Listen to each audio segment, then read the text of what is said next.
आजरा कारखान्याची निवडणूक बिनविरोध या सगळ्या मान्यवरांना सांगतो, हा विषय कुणाच्या डोक्यातच नव्हता. निवडणूक ही लावायचीच होती. त्याची कारणं वेगळी आहेत. फक्त या सर्वपक्षीय मंडळींना बाजूला घालायचं एक मोठं षडयंत्र आहे ते, आणि या सगळ्या मंडळींना बाजूला घालायचं आणि फक्त राष्ट्रवादीचं एक पॅनेल करायचं की जेणेकरून हा कारखाना उद्याच्या काळामध्ये राष्ट्रवादीच्या ताब्यात आला की तो जसा गडिंग्लज कारखाना हसन मुश्रीफांनी हडप करायचं काम केलं, तसा आजरा कारखाना सुद्धा एकतर्फी हडप करायचं अशा पद्धतीचं षडयंत्र होतं. संचालक मंडळामध्ये जर वेगळ्या पक्षांची माणसं असतील तर त्या आपल्या षडयंत्राला ही फो घातल्याशिवाय राहणार नाही, अशा पद्धतीची भूमिका त्यांची होती. आणि ते आता सगळ्यांच्या आपल्या लक्षात आले. या कारखान्याच्या निमित्तानं आता बऱ्याचशा मंडळांनी सांगितलं की आम्हाला एवढं पैसे दिलं, तेवढं पैसे दिलं.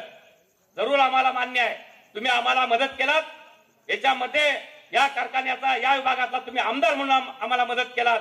तेही उद्धव साहेबांचा धपाटा तुमच्या पाठीवर पडल्यानंतर, कारण उद्धव साहेब मुख्यमंत्री होते, तुम्हाला जवळ 4-5 वेळा त्यांनी सांगितलं आणि शेवटची वॉर्निंग दिली की मुश्रीफ साहेब तुम्हाला या कारखान्याला मदत करावी लागेल, आणि मग तुम्ही नाईलाजाने आम्हाला मदत केलात आणि त्यानंतर आमचा कारखाना सुरू झाला. हे वास्तव आहे. पण वास्तव असं असताना या कारखान्याचा कारभार कसा चालतो, की या कारखान्यामध्ये डिस्टर्ब करणारी मंडळी कोण आहेत याचा आपण विचार केला नाही. आणि म्हणून आम्हाला खात्री आहे की आजरा कारखान्याला हा वाचवण्याचं काम करायचं असेल तर जी मंडळी संस्था चालवतात त्या मंडळीच्या हातामध्ये आपण कारभार द्यायला पाहिजेत.